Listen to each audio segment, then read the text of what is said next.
Hello everyone.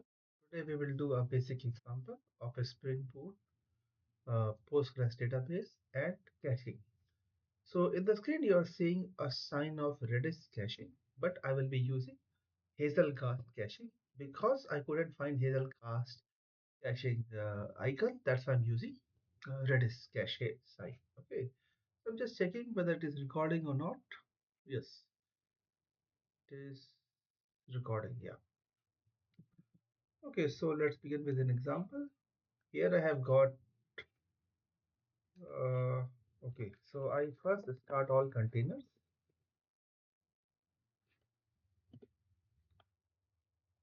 and then I start a Spring Boot application. Okay. I restart my Spring Boot application.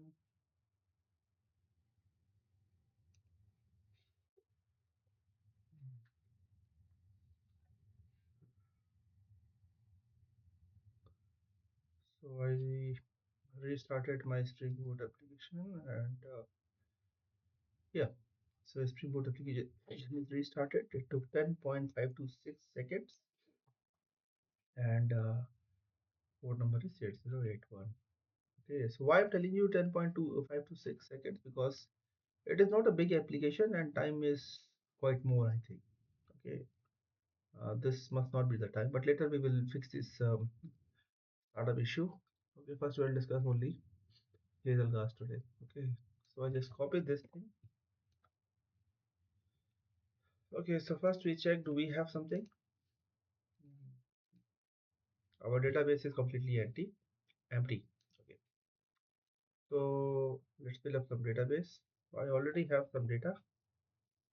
Okay, so let's execute this query, and I got something in the database. So I fill up something more because I must have at least some record to show. Study. Okay, so I've got two records in database. Let's see, do I have two records?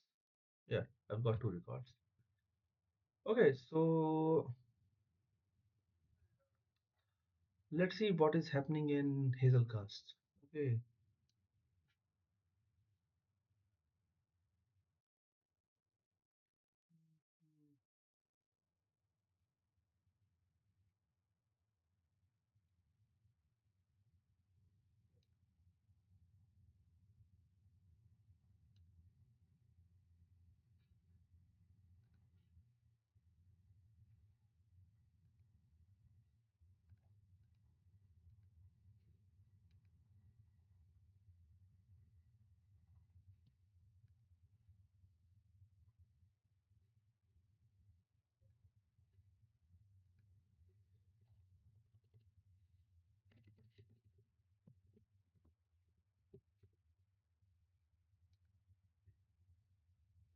product cache is not available.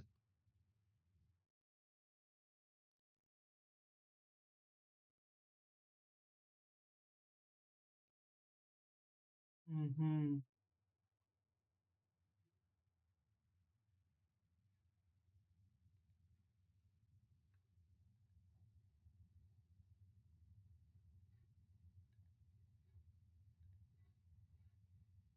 And what is the name of this cache? Product cache, yeah. Okay, okay. I think I made a mistake. Mm-hmm.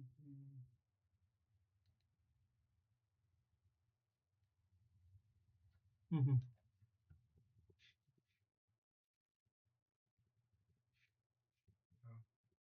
Yeah, it is not good formatting.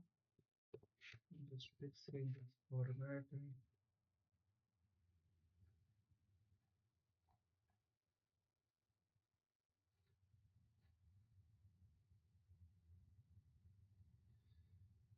Mhm.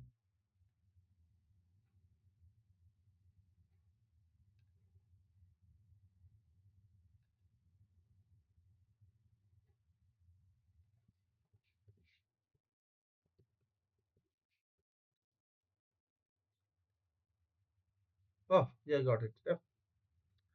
So I was just missing the format and see, product demo this. This is a description, ID 2, price 30. Let's do some more. Okay. So suppose I delete a product. Okay. I deleted first product. Error code is 30. Okay. What would happen here? Let's see.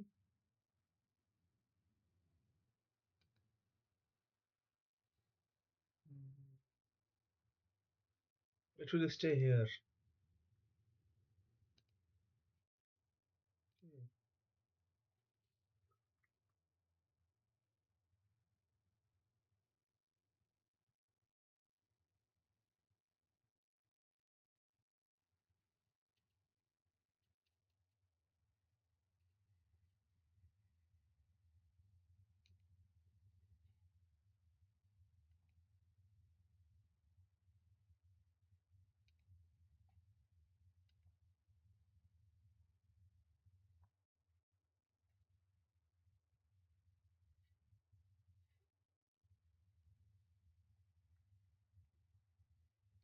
Okay. Okay. So it is not deleting. It is failing. Let's see what is happening. 19.9. So somewhat is failing.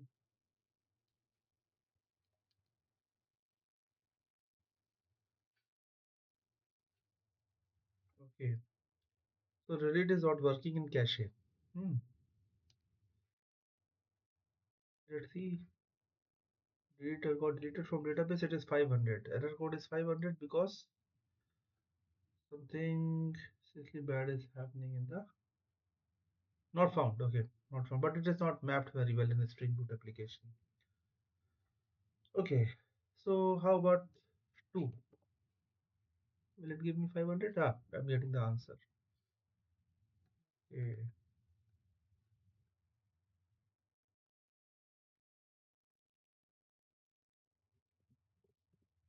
Let's see what happened.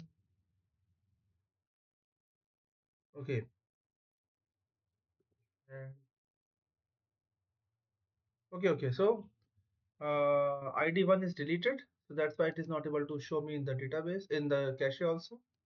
But ID2 is not deleted, so it is showing me. So it means this caching also, if data got deleted from the database, then it is also getting deleted from the cache, but it might take some extra time. Yeah, see, so this cache is working fine. And so now I explain you a code. What is this and how it's working in the code. So I basically created a CRUD application. So create, read, update, delete. And I've got five endpoints, I think. Uh, one, two, three, four, five. Okay.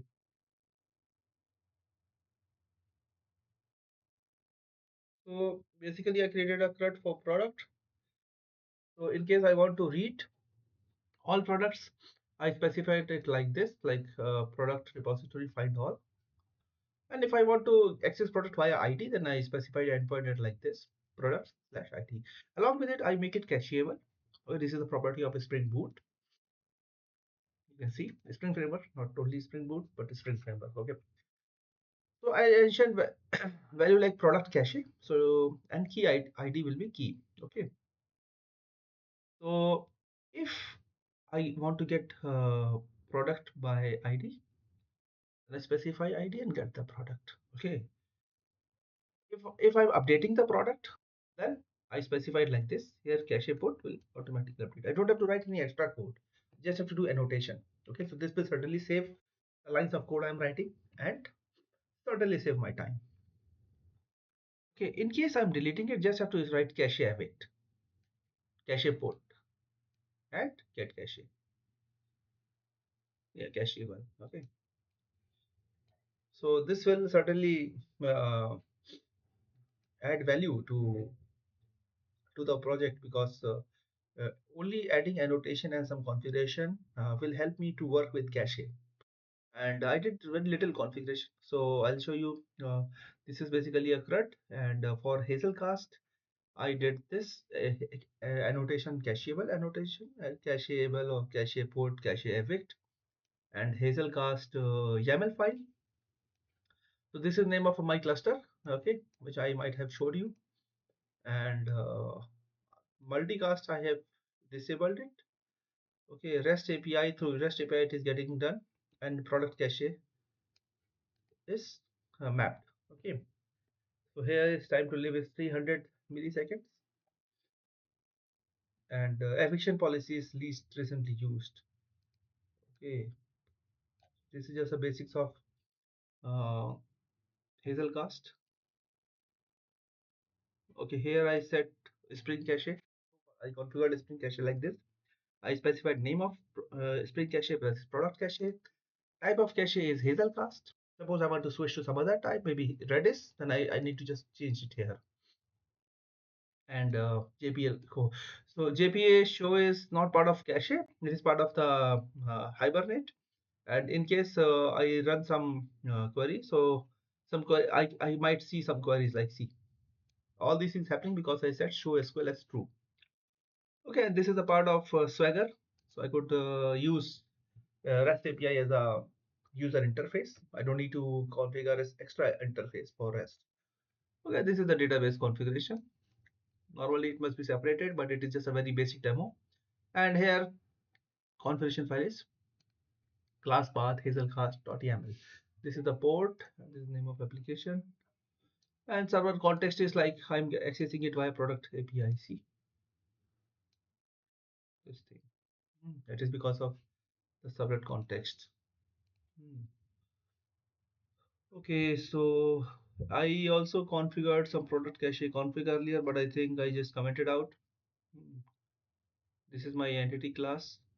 With the help of Lombok, see, I don't have to write extra setter, getter, or any builder pattern. All these things I can generate with the help of annotations. So it certainly save my time. This is not very well mapped. Okay, but I will fix it later. This is my CRUD repository. Okay, it offer me at least CRUD and maybe something more. Okay, it offer me more apart from CRUD. So this is one of another advantage of doing without doing. It means you write just interface and extend it with some repository, and you get many things done without doing it. And this is my main class. Okay, I did not write any test, unfortunately. Okay, now I explain you a bit about Docker Compose file. So here I have one service, two service, and three service. So I'm like running three images, three containers. Okay, so I have basically three containers. So first container is Postgres, second is Hazel, third is Management Center. Okay, I was running this application in at port 8081 because this Management Center will be occupying 8080 and Postgres will be using 5432. Hazelcast would be using 5701. Okay, which I can show you here in the Docker. Okay, so three containers are running. Okay, so yeah, this is the database configuration basically. Hmm. In name of image, container name, network, garage network. It is a wrong name actually. I must write it as Hazelcast network. Okay, I copied it. Hazelcast,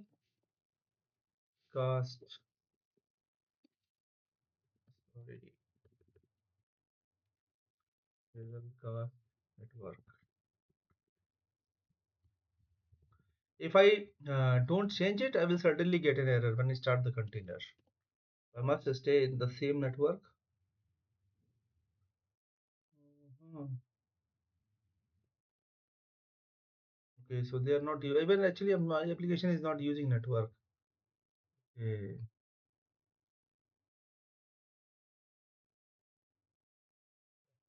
not using network at all. So maybe for future purpose I use network. So yeah, this is the name of container. This is the name of network. This is the environment. I'm getting environment from here like test underscore db. Okay, so I can externalize this configuration later. Okay, This is the name of port number. It is getting port forwarded, and this is the name of volume. Okay. Here in Hazelcast, it is using this 5.5.0 image, and management center is using 5.8.0. Port number is 8080. This is the name of a cluster, and it is using internal network 50701. Okay. And if everything is fine, then container will be started. All three containers will be started, and I can get my work done. I'm also supposed to put Spring Boot application inside these Docker containers. However, I'm starting it externally. Okay, this is not a good practice, but yeah, for the time being, it is quite acceptable. Okay, maybe in future I will move it to the container. Okay, now I show you a little bit about Maven dependency. Here I have got two plugins. One is compiler plugin. Okay, second is this is Spring Boot command plugin. Lambo, Spring Boot Maven plugin. So yeah, Spring Boot Maven plugin I do need because sometimes I start my application using this method.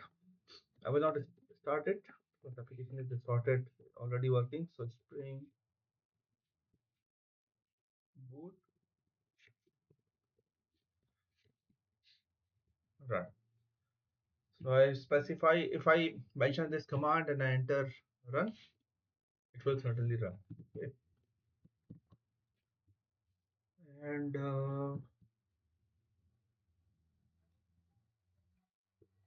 this is a Postgres dependency. I needed it.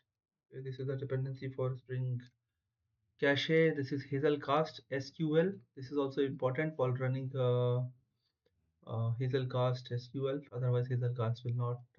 This SQL part will not be executed. Okay, the SQL query I showed you.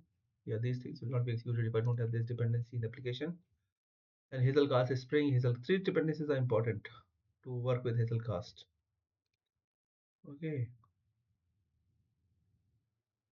and this is that for test. This is for REST API like controllers. So this is also very important to work. Okay. Yeah, this was just basic example how to work with the Spring Boot, Dockerized database, and Dockerized Hazelcast to get basic understanding. Okay, how things work. Like you have got Postgres database, you're performing CRUD operations instead of performing code CRUD operation on database. You could also consider via uh, uh, cache. Okay, today currently our cache is Hazelcast. Okay, so uh, uh, if we get less hits to the database, that would be better for the performance.